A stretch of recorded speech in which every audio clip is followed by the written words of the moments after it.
Oggi arriviamo in una seconda tappa montana. La prima l'abbiamo fatta a Villa di Cordignano, tra il Veneto e il Friuli Venezia Giulia. Era molto dislivellata, un po' di più di questa, a dir la verità.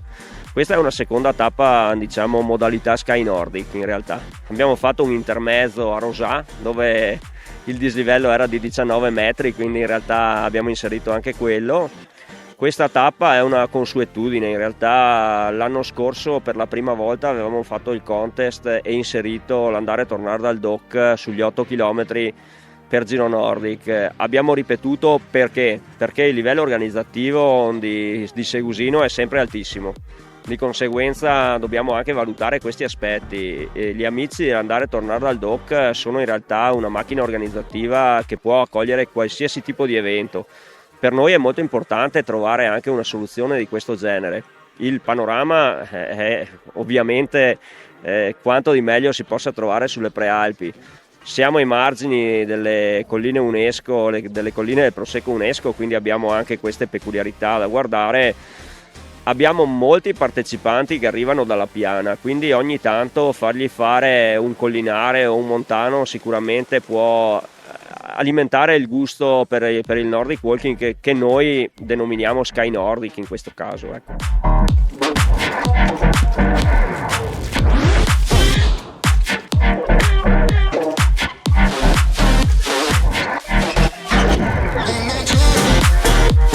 È un anello tecnicamente, soprattutto per l'atleta del Nordic Walking, sarà una tappa molto tecnica perché a differenza di altre tappe sarà prevalentemente una richiesta di esecuzioni di tecniche parallele, con ovviamente importanti momenti, passi di alternato, che è la tecnica diciamo più conosciuta e più utilizzata sostanzialmente. Però essendo in montagna è stato richiesto un po' la particolarità del passo parallelo, che verrà usato anche per le piattaforme, quindi una in particolare che è la Double Trap e che questa volta ha la caratteristica di essere a tempo, quindi in 6 secondi i partecipanti dovranno passare in doppia tecnica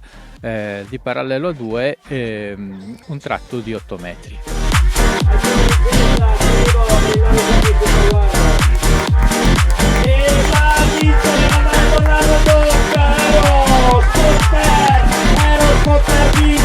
La 14ª edizione della Mare Tornare al Dock in solitaria, 56 e 41 ufficioso. E la tappa di Milies è d'obbligo, insomma, no? È una tappa bellissima, parte l'organizzazione, il percorso è bello, anche perché noi che facciamo la camminata, comunque la parte di Nordic Walking, facciamo il tracciato più corto, però è lo stesso panoramico, bello e ben curato, quindi merita. Oggi la temperatura è alta, però comunque il clima è bello e quindi sarà una grande giornata di festa e di sport.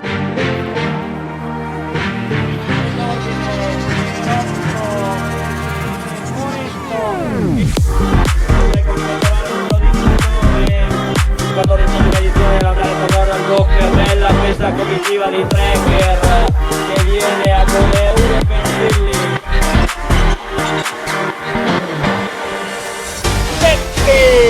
Barbara Busetti. Per quanto riguarda il prossimo appuntamento, andremo per la prima volta in Trentino Alto Adige. Saremo in provincia di Trento, a Brentonico, quindi siamo proprio in altura, in un percorso che anche lì sarà di una decina di chilometri con dislivello, con l'organizzazione da parte del Nordic Walking Baldo e Benaco, Valentina Lanz ed Emanuele Antonelli. È un piacere per noi e sarà un piacere andare in Trentino Alto Adige e soprattutto fare da cordone di unione tra le prealpi e le montagne trentine. Ecco, questa era una cosa che ci mancava. Giro Nordic ovviamente valuta sempre anche l'aspetto turistico. Sicuramente il 6 di agosto a Brentonico avremo anche quella connotazione turistica in più che darà pregio ulteriore al circuito che rappresentiamo. Buon divertimento a tutti.